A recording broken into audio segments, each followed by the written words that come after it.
Picture this. The year is 2007. It's Friday, school's out, and you and your friends are pumped to rent out an action movie for the night. You roll up to your friendly neighborhood Blockbuster where a familiar cashier greets you and you spot dozens of others on the same exact mission. After splitting up to explore the colorful covers on your own, you all reconvene at the counter, where the cashier eventually helps you choose the perfect pick for the night. This was the magic of Blockbuster. In a pre-streaming world, a trip to the video store was an event, an experience shared among friends and strangers alike. Whether you lingered to chat about your favorite movies or simply needed a quick in-and-out stop, Blockbuster offered as much or as little interaction as you desired. By the early 2000s, Blockbuster was everywhere, with 5,000 locations nationwide and over 9,000 stores globally, while raking in $5 billion in annual revenue. In the movie rental space, the company seemed simply unstoppable. But as the industry evolved, Blockbuster's leadership became complacent, shrugging off the rising threat of Netflix, believing their dominance was inevitable. What followed was a steep decline, as the once mighty king of movie rentals became yet another casualty of the digital age. Yet, the fall of Blockbuster represents more than just another corporate fable of a traditional monolith who refused to adapt. It symbolizes the gradual decline of cultural third places, the fading of shared public spaces, and an end of an era where casual face-to-face interactions were the norm. As we now navigate a more isolated digital-first world,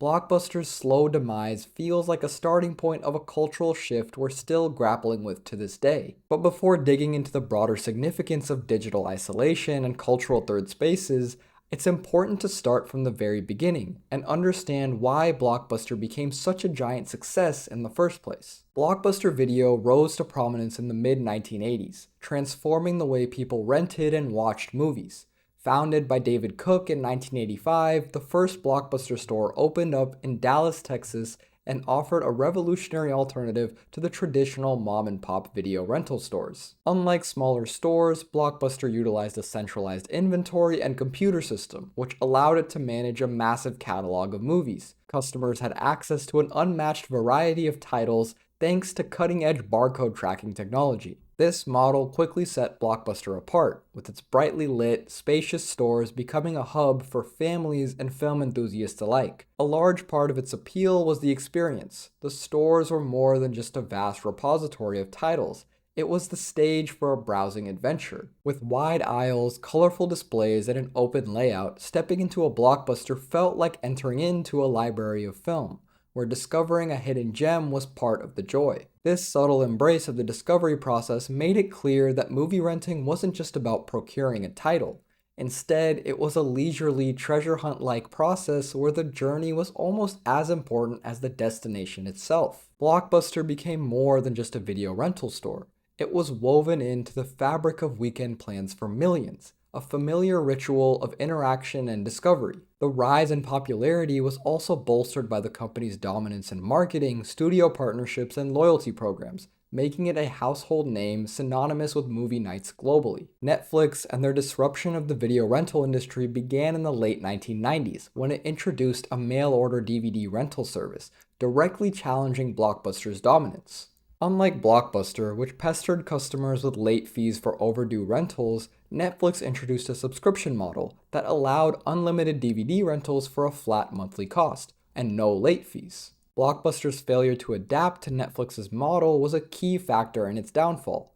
With billions in annual revenue and a vast network of stores, Blockbuster's leadership felt no urgency to innovate, convinced that the company was simply too big to fail. And in many senses, who could blame them? At the time, the business was a juggernaut, and Netflix was a scrappy digital startup losing more and more money by the day. The complacency of Blockbuster executives is best illustrated by an infamous meeting which took place in 2000. As recounted by Netflix co-founder Mark Randolph, he and Reed Hastings, desperate for funding, flew over to Dallas to pitch Blockbuster on acquiring Netflix for $50 million. Instead of an enthusiasm for the company's innovations, the cash-strapped duo were met with laughs from company executives, clearly amused by the startup's lofty ambitions. The innovation of DVD rentals, paired alongside the convenience of at-home deliveries, gradually started drawing customers away from traditional rental stores. Netflix's user-friendly website, personalized movie recommendations, and vast DVD library made the process even more appealing, and the company quickly gained traction in a market ripe for change. By the time Blockbuster had launched its own online DVD rental service in the mid-2000s, Netflix had already established itself as a market leader and was already preparing for its next move, streaming. The final blow came when Netflix pioneered digital streaming in 2007, allowing customers to instantly watch movies and TV shows at home without the need for physical DVDs. Blockbuster, with its heavy investment in physical stores and rental operations, struggled to keep up. Attempts to compete, like eliminating late fees or launching Blockbuster Online, were simply too little, too late. Saddled with debt and an outdated business model, Blockbuster declared bankruptcy in 2010, while Netflix, now an entertainment giant, continues to soar as it reshapes the entire media landscape. Blockbuster's decline was not an isolated case, but rather part of a broader trend that saw traditional retailers like Borders, Tower Records, and Hollywood Video upended by digital giants like Amazon, Spotify, and Netflix. The late 2000s, in my eyes, marked the rise of what I will call efficient consumption. Blockbuster, in a lot of ways, was very inefficient. Late fees were often inconvenient, and oftentimes the most in-demand titles would be out of stock for weeks on end. What a platform like Netflix revolutionized was the efficiency and convenience with which you could consume movies. The company's DVD by mail service and later its digital streaming platform offered consumers immense cost savings, access to a far larger library than any physical store, and the ability to enjoy new releases without ever having to leave home. Similarly, Amazon reshaped retail by offering faster, cheaper access to products that once required a trip to category-specific stores like Radio Shack or Borders. With fast shipping and instant downloads to Kindle, Amazon leveraged digital innovations to make shopping more efficient and far more convenient. In many ways, these digital platforms didn't just replace traditional retailers, they improved upon them in almost every respect. They weren't just more convenient, they were faster, cheaper, and more sustainable. By storing content digitally, companies like Netflix and Amazon reduced the need for physical inventory, slashing waste and offering consumers nearly instant gratification. And while these innovations have revolutionized how we consume and interact with media, we're slowly starting to peek behind the curtain of these magical platforms. Let's return to the idea of efficient consumption. Yes, there's the joy of watching a great movie or reading a compelling book, but for me, there's a deeper, often overlooked value in the discovery process and the casual connections which empower it. See, part of what made Blockbuster magical wasn't just its ability to offer more titles than your local mom and pop store, it also functioned as a cultural third place. Now, third places are these areas that exist outside of home and work, where people gather for informal social interaction. Think parks, libraries, or cafes. I've explored this concept in depth in previous videos, but essentially, third places aren't exactly tied to business efficiency. In fact, they often represent the exact opposite. The wide aisles and open spaces of a Blockbuster weren't necessarily optimized for profit. They were designed more for a sense of community. This is why platforms like Netflix and Spotify can deliver our favorite media at rock-bottom prices. They've eliminated these inefficiencies. They don't need to pay for physical storefronts, passionate salesmen, or extra space. They just need data and algorithms to deliver entertainment straight to your screen. But when we lose these cultural third places, we lose something more than just inefficiency. We lose a sense of community around the things we love most. The magic of a Blockbuster or a Barnes & Noble's isn't just in the product, but in the experience. Browsing the shelves, striking up conversations with strangers, or asking a passionate employee for a recommendation, these are the types of moments of connection and discovery that simply can't be replicated online. Today, the discovery process has been streamlined into an algorithm. Netflix, Spotify, Goodreads, they're all designed to make your consumption more efficient. If you liked this, you'll love that. And truthfully, these algorithms do a much better job of recommending me content than some random stranger at a store.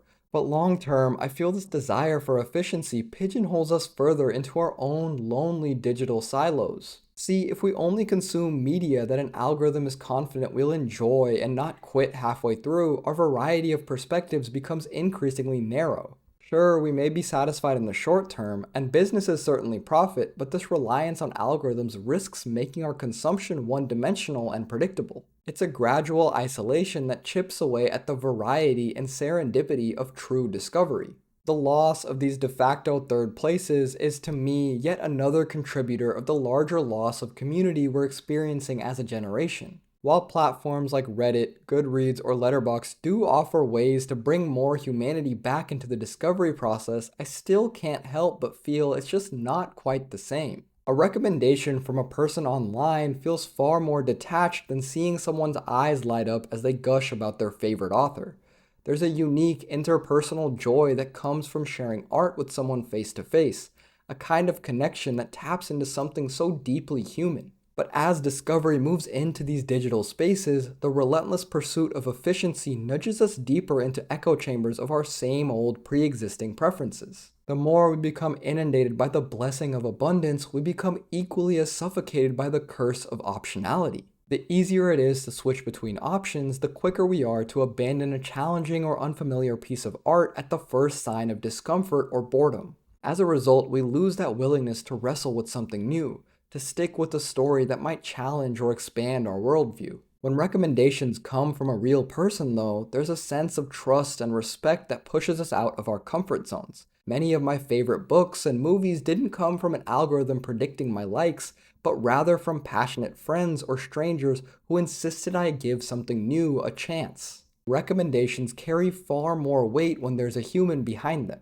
They connect us not just to the art itself, but to the shared experience of loving something enough to pass it on. In the end, the story of Blockbuster is in many ways just another drab story of a pompous monolith getting trampled by a nimble competitor in Netflix. But at a deeper level, the story is one which reveals the important nuances of our ever-evolving media consumption process. In a post-pandemic world, there's been a certain resilience in niche record stores, cozy local bookshops, and independently owned movie stores. And while these places are needed less than ever for simply purchasing a movie, book, or album, they're arguably more necessary than ever for the sense of community they offer to millions. Digitization is undeniably magical, offering instant gratification, perfectly tailored recommendations, and limitless choices.